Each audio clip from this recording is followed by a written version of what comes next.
नमस्कार, सुस्वागतम. मी सिने अभिनेता एम नटराज. सार्वजनिक वार्ता या न्यूज चॅनलवरती आपले मनपूर्वक हार्दिक स्वागत.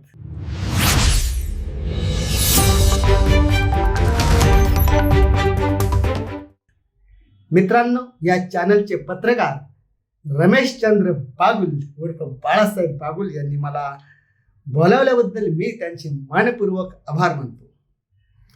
मित्रांनो, या ठिकाणी मी माझ्याविषयी थोडक्यात माहिती देण्याचा प्रयत्न करणार आहे.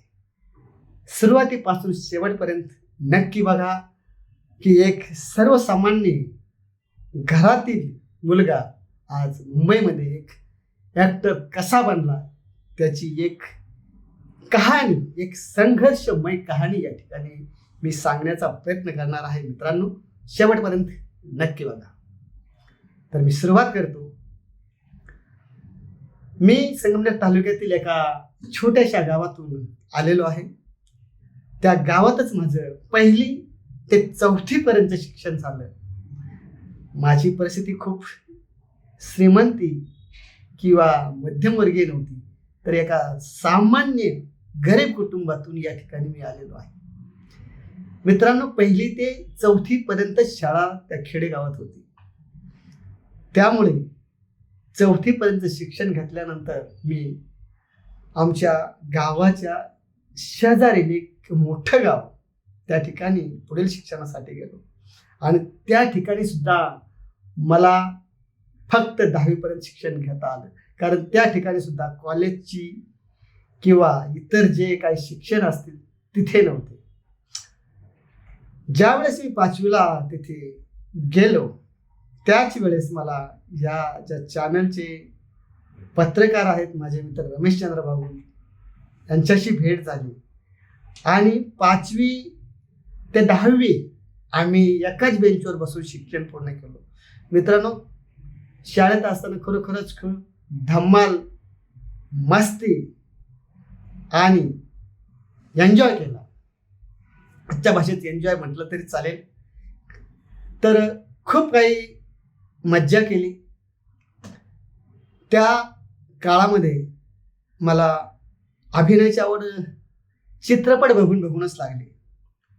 आमच्या गावापासून 4 किलोमीटर अंतरावर एक टुरिंग टॉकीज होती आणि त्या काळात मोठमोठे चित्रपट लागायचे. अमिताभ बच्चन, धर्मेंद्र, जितेंद्र, त्याचबरोबर आत्ताचे मिथुन चक्रवर्ती, जे आजही चिरतरुण दिसतात असे मिथुन चक्रवर्ती. तर अशा मोठमोठ्या स्टार लोकांचे चित्रपट लागायचे आणि मी ते आवडीने बघायचो.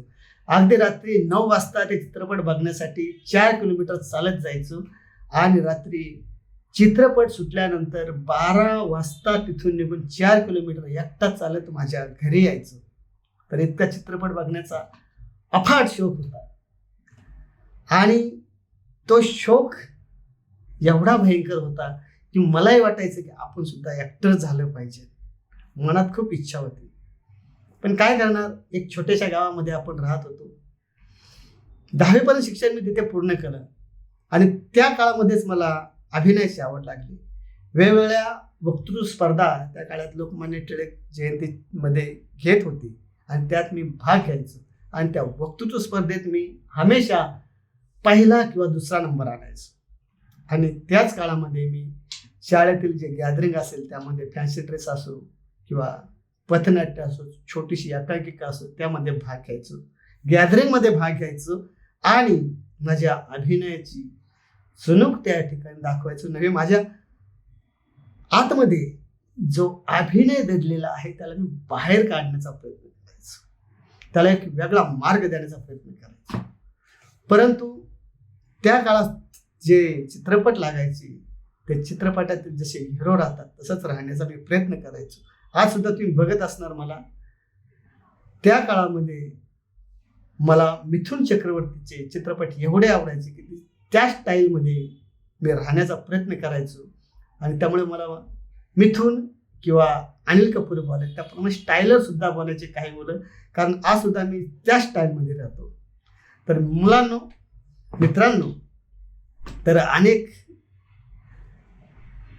पथनाट्य मी त्यावेळेस केले आणि 10वी पर्यंत शिक्षण पूर्ण झाल्यानंतर मी पुढील शिक्षणासाठी संगमनेर या ठिकाणी गेलो आणि त्या ठिकाणी मी 11वी ते ग्रॅज्युएशनपर्यंत शिक्षण घेतलं. परंतु त्या काळात सुद्धा माझा हा ॲक्टिंगचा किडा मी मरू दिला नाही. कारण मला काहीतरी बनायचं होतं. वेगवेगळ्या प्रकारच्या व्हरायटी शोमध्ये, गॅदरिंगमध्ये, पथनाट्यामध्ये मी माझ्या एकांकिकामध्ये भाग घ्यायचो आणि माझा अभिनयाचा जो छंद आहे तो मी पूर्ण करायचो. आणि हा छंद पूर्ण केल्यानंतर माझे शिक्षण कधी पूर्ण झालं तेच मला समजलं नाही.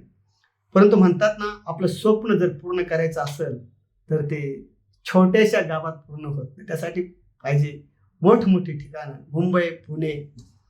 त्यासाठी मी विचार केला, का नाही आपलं स्वप्न जर आपल्याला पूर्ण करायचं असेल तर आपलं स्वप्न जिथे पूर्ण होतं तिथे जायला पाहिजे. आणि तिथे मी निघालो आणि ते शहर म्हणजे सपनों का शहर, सिटी ऑफ ड्रीम्स, स्वप्नांचं शहर मुंबई. आणि मी मुंबईला पोहोचलो. मुंबईला पोहोचल्याबरोबर मला काही लगेच कामं मिळाली नाहीत, कारण स्ट्रगल हे करावं लागतं. सर्वप्रथम जॉब शोधावा लागला. ही पोटाची खळगी भरण्यासाठी प्रथम मुंबईमध्ये जॉब करणं सर्वात महत्त्वाचं असतं. त्यामुळे मी जॉब केला, वेगवेगळ्या प्रकारचे जॉब केले, व्यवसाय पण केले. परंतु माझं टार्गेट होतं अभिनय आणि त्या दृष्टीने माझी वाटचाल चालू होती. त्याच काळामध्ये मला पार्श्वगायक सुरेश वाडकर यांच्याकडे मी त्यांच्या स्टुडिओमध्ये जॉब केला, रिसेप्शनचा. सर्व प्रकारचे गायक, म्युझिक डायरेक्टर, मोठमोठे आर्टिस्ट त्या काळात माझ्या संपर्कात आले. आणि त्याच काळात मला अभिनयाची आवड इतकी वाढली की तिथे एक चित्रपटाचे रेकॉर्डिंग झालं आणि त्या चित्रपटात मला संधी देऊ असं बोलले. त्यानंतर त्या संधी देणार असल्यामुळे मी चित्रपटासाठी नोकरी सोडली आणि घरी वाट बघत बसलो. परंतु सोशल मीडिया किंवा फोनची व्यवस्था नसल्यामुळे मला पुढे काम नाही मिळालं आणि मी नंतर दुसरी नोकरी शोधली.